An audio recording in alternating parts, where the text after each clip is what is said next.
My name's Paul. Welcome to Paul Perambulates. In this episode, I'm in the southwest of England, in Devon, on Dartmoor, with some very special guests. Our start point is the Postbridge Visitor Centre. Postcode PL206TH. Grid reference SX64687884. What 3 words? Limelight, visions, crown. We set off northeastwards to Water Hill. Then we skirt the eastern side of Fernworthy Forest via the reservoir and dam and Thornworthy Tor to Kes Tor. From there we turn southwestward and follow along the northern edge of Fernworthy Forest. Then we climb Sittaford Tor, where we stop for an overnight wild camp. On day 2, it's a short walk southward via the Grey Wethers stone circles and Hartland Tor back to Postbridge. Total distance 25.3 kilometres. Total height gain 680 metres. Total walking time 6 hours and 44 minutes. This is the Dartmoor National Park Authority Visitor Centre car park at Postbridge. It has toilets, a shop, picnic benches, everything useful. It has no gates and loads of spaces, although it does get busy at weekends over summer. It's pay and display. You can leave your car empty overnight, and it goes to support the work of the DMPA, so well worth supporting. Anyone who's been watching my channel for over a year might remember the 10 Tours Mums walking group. It is still going, and I have 4 of them here with me today. And because there are only 4 of them, I'm going to introduce them. So, put your hand up if your name is not Caroline. Thank you, Alison. There we go. That's the introductions done. Right, off we go.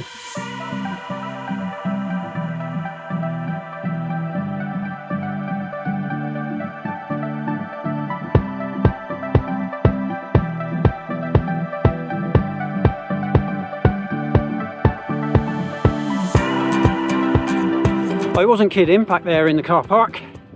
3 of these ladies' names really are Caroline. It's just a huge coincidence. There's no plan to it. But I promise not to stick the camera in their faces too much, so I'm not going to personally introduce them. They're just along while I make my video. We're on the path up from Higher Mary Pit towards Assicombe Hill, and it's a damnably difficult path to navigate. I can tell you for a start off that the Ordnance Survey map is wrong. There's a path that goes diagonally across this area that doesn't start at the boundary like the Ordnance Survey map says. So compass bearing essential here, and it's very easy to get lost in clumps of gorse. This area, although large, is enclosed by stone walls to keep these guys in. Not wildlife, but still beautiful to see in the wilderness. If you're doing this route, beware. You come out from the top of that path from Postbridge. Don't go straight across to Water Hill, because that dip down there, horribly boggy. You'll end up to your knees or your waist even there. Instead, we've skirted it round to the north, going almost as far up, but not as quite as far as the bottom of Fernworthy Forest and around.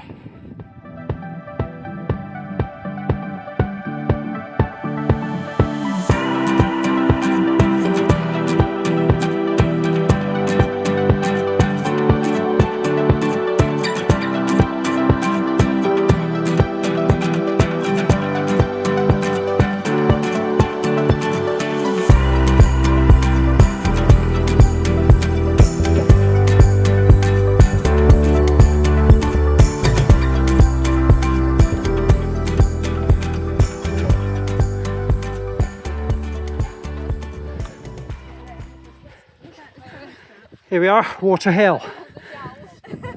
Well done all.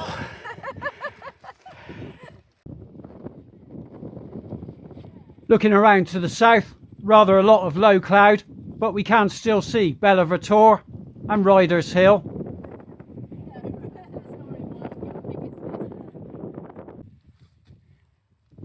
Looking west, a lot more cloud and probably some bad weather coming in, but we're not going to let that put us off.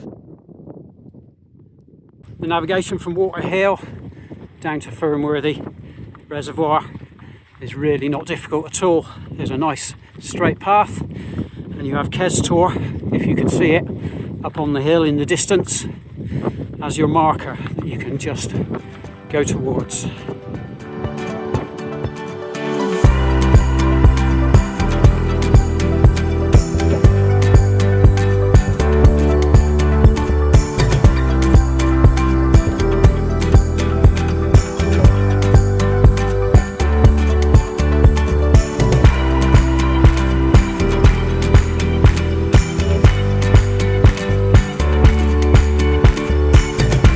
And here we are at Thornworthy Reservoir. Picnic tables and everything. Beautiful spot for lunch.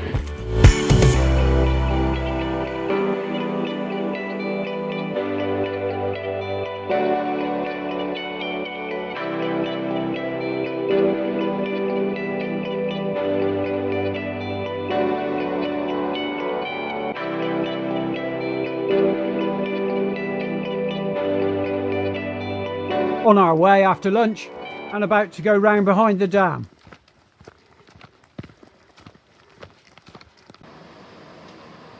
You can't cross the dam because when it's full, water overtops the middle of it. Not today, unfortunately, which is a shame because it makes the most wonderful sound as it's running down. Caroline and Caroline have seen it before, so they're heading straight up the other side. Caroline and Alison never have, so they've stopped to have a good look. Skirting the other side of the reservoir now, and on our way up to Thornworthy Tor. I think they're still with me. Yeah, they are. Good.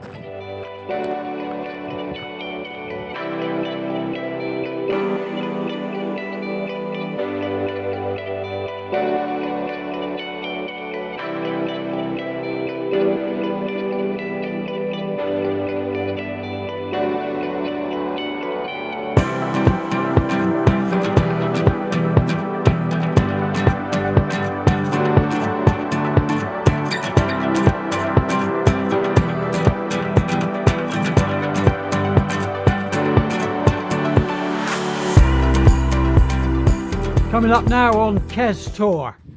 Big in its own right anyway, and located on top of a hill. Should be great for views.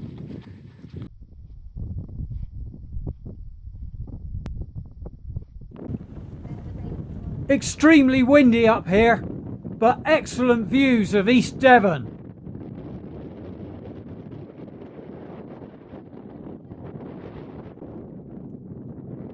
And looking west and north, the big hills and tors of the North Moor.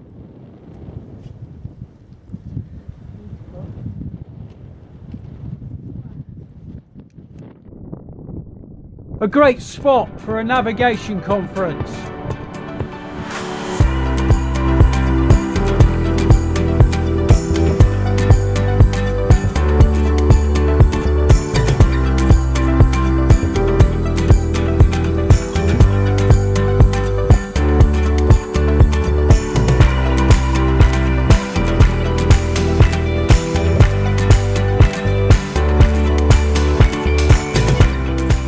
There now for day one. We're having a nice break here with the beautiful sound of running water, some of which we're going to collect, and then we'll do our last final slog up to the top of Sittaford Tor.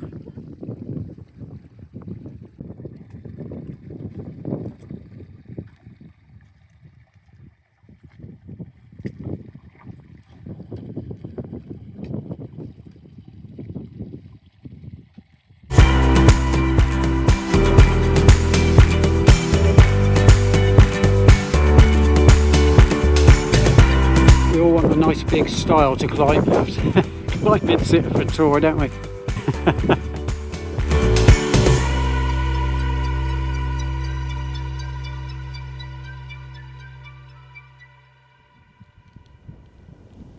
We're all set up for the night now, a little way away from the Tor, for reasons which are very well worth explaining. It is always very tempting to tuck in right by the Tor, not just to keep the wind off, but also because of the availability of these large flat-topped rocks that make stove use that much safer. Areas like this, with flat ground, short grass and more of those useful rocks I mentioned, are very convenient. Most of Dartmoor is access land upon which it is legal for anyone to walk. Only a subset of that is commons land, and only in those areas is it legal to wild camp. Sittaford Tor provides an excellent example of how easy it is to get this wrong. I should know, I've done it plenty of times in the past, and not out of any willful disregard for the rules, simply out of a lack of knowledge and understanding. I'm not in a position to, and don't want to, deliver a lecture on this. What I do want to do is just put it out as a useful piece of information that will help you to make better decisions than I did in the past. The Dartmoor National Park Authority publishes on its website a map of the areas in which it is legal to wild camp on the moor. There is a link to it in the description of this episode. The purple shaded area on the map shows the closest to Sittaford Tor that you can legally wild camp. It's a quadrant about 50 metres away to the west. You can identify it using linear boundaries on the map, but some of them are more obvious than others. Standing on top of the Tor with a map and compass, you can identify the dry stone walls, one heading in a generally southward direction, one going eastward towards Fernworthy, and another that starts out southwestward but then does a 90-degree turn to the northwest. The most important boundary regarding wild camping legality is also the most difficult one to spot. It's a continuation of one of those dry stone walls, but is not itself a dry stone wall. This is that boundary. It consists of a very small ditch punctuated by large rocks. It's not there to keep livestock in place. It is purely and simply a marker for the edge of the common land. It's shown on the map, just like all the other walls, as a black boundary line. It's a continuation of that wall that came southwest off the Tor, showing here briefly in red, but it's not a wall and therefore is rather difficult to spot unless you are actually looking for it. But camping southeast of it is illegal. Camping northwest of it is perfectly legal, as long as you are also southwest of the other boundary, which is the continuation of that wall after it's done its 90-degree turn. Complicated, isn't it? And very easy to get wrong. And that's why I'd rather help people to get it right than judge them. Kitchen set up in the lee of the wall because it's a little bit windy.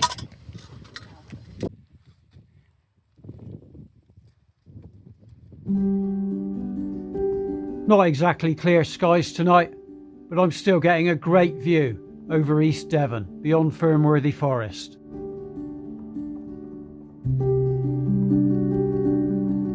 Away to the south, the very distinctive Belvoir Tor, rising up as it does out of Belvoir Forest.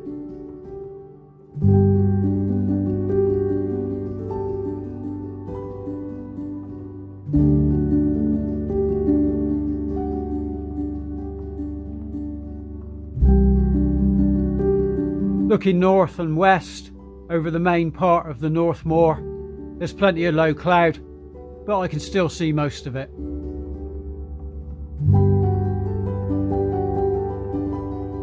In the southwest, last year's 10 Tor's mum's wild camp site, Higher White Tor.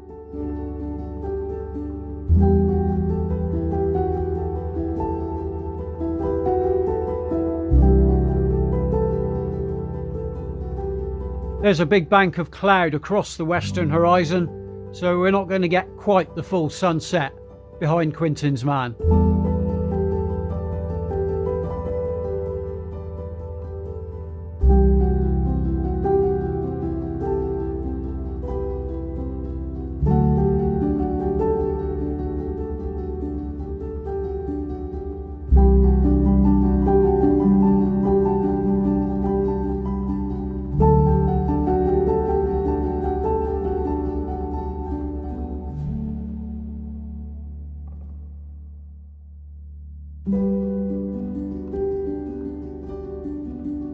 That's not the only thing to look at in the sky though.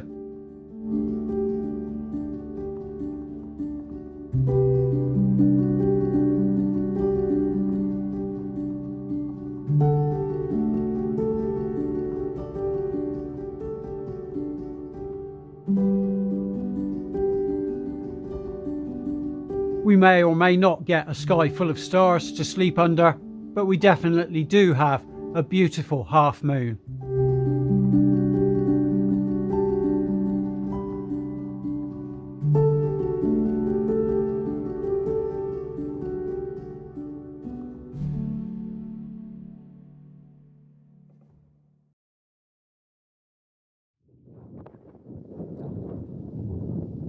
Early morning on the top of Sittaford Tor, looking at the prospects for the sunrise. Not looking too great if I'm honest with you, but we'll see what happens. Some fairly threatening low cloud coming our way, but the forecast is dry, so fingers crossed.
Captured the sunrise, but it's a bit chilly, so I'm back in my sleeping bag.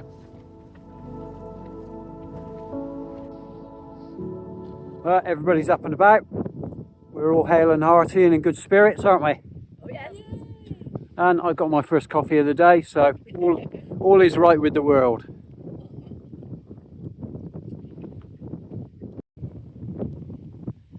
That's where the tent was. Grass is all pressed down, obviously. The wind will pick that up over the day. But apart from that, absolutely no trace. You would never know I'd been here.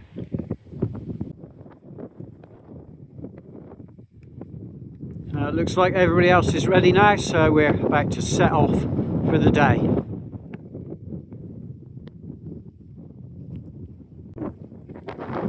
Everything looks present and correct all the way up here, which is exactly as it should be.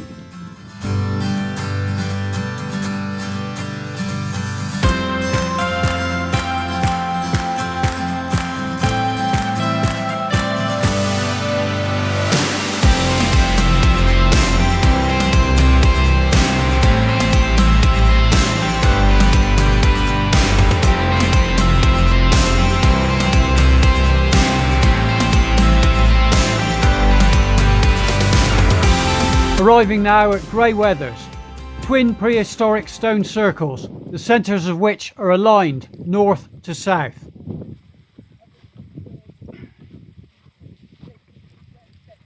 Restored in 1909 and therefore in better condition than almost all the other 70 plus stone circles that exist on Dartmoor.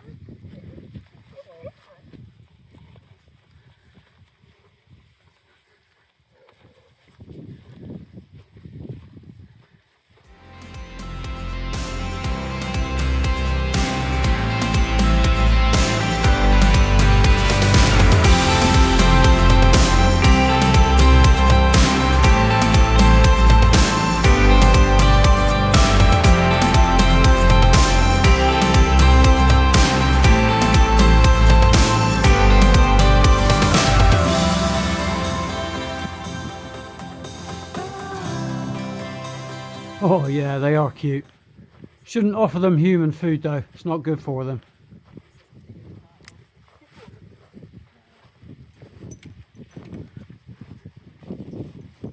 Slightly unscheduled diversion to bag another tor, Hartland Tor.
Arriving now back at Postbridge.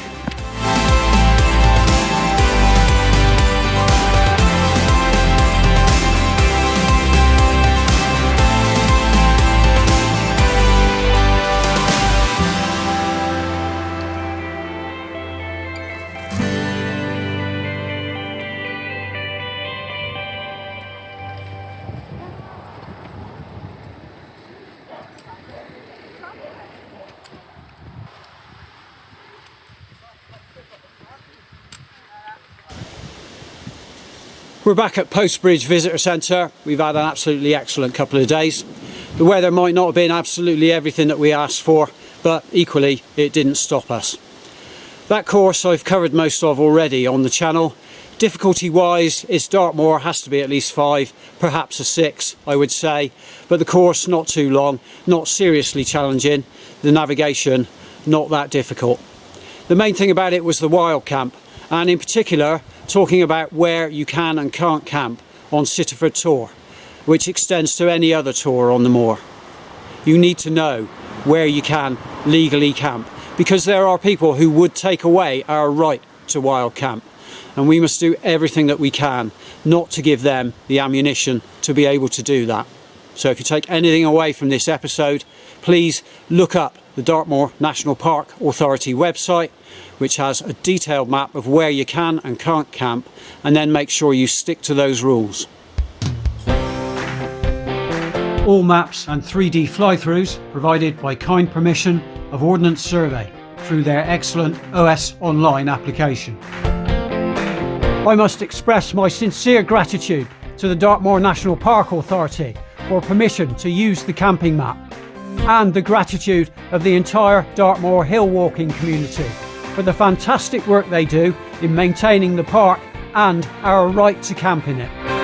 Big thanks also for all music used in this video to mixkit.co and upbeat.io. Specific song and artist credits can be found in the comments. These videos are designed to show you around the routes I walk in case you're considering doing them yourself. They are not designed to be any kind of hill walking training or guidance. If you need hill walking skills, obtain them in person from a reputable, qualified provider. Please don't attempt these walks without appropriate levels of fitness and equipment. If you don't have the required levels of knowledge and experience, only undertake them accompanied by somebody who does.